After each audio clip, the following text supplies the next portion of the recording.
Please help me reach 2,000 subscribers. I never thought I'd be the kind of guy to put something personal like this out there, but when the person you trust most turns you into a public punchline, something in you just shifts. Her name was Aria. We met through mutual friends a little over 2 years ago. She was loud, confident, always the center of every conversation. Somehow, that energy pulled me in.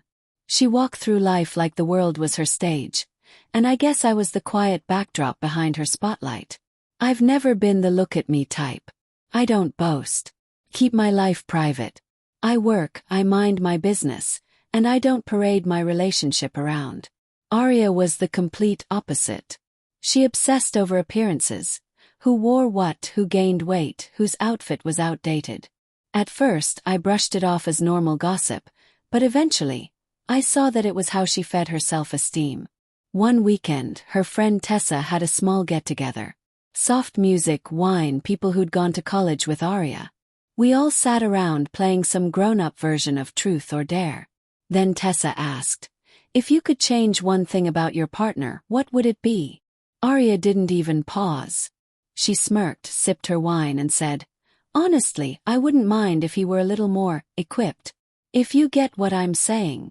She burst out laughing like she had delivered the joke of the century. Froze. The whole room did this awkward half-laugh, half-shocked pause. I tried to act like it didn't bother me, but then she added, "He tries his best, but you can't walk into a sword fight carrying a butter spreader." That line lived in my head for weeks. I didn't yell, I didn't storm out.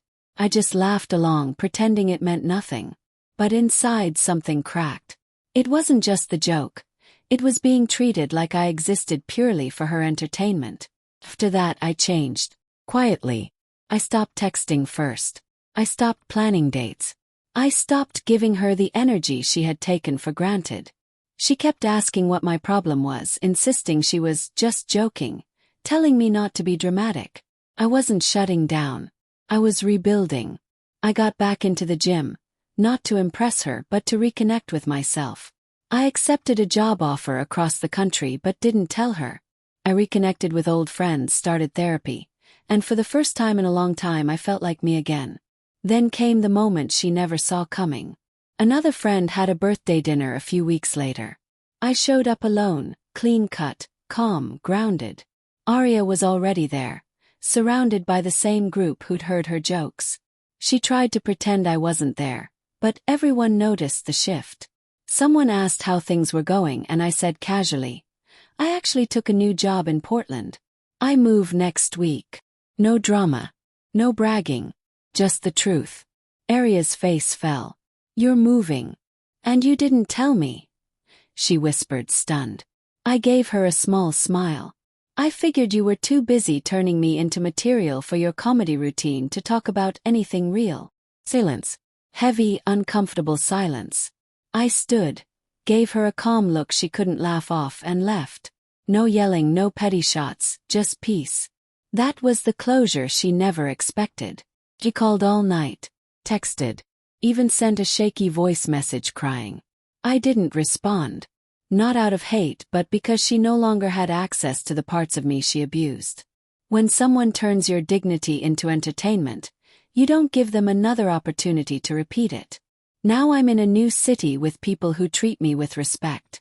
I'm growing, healing, and finally living for myself.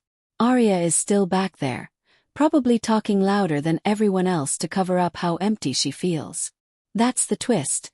She made fun of me to seem superior, but when I left, she realized I was the only one who ever truly valued her.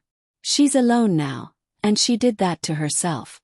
Please help me reach 2,000 subscribers.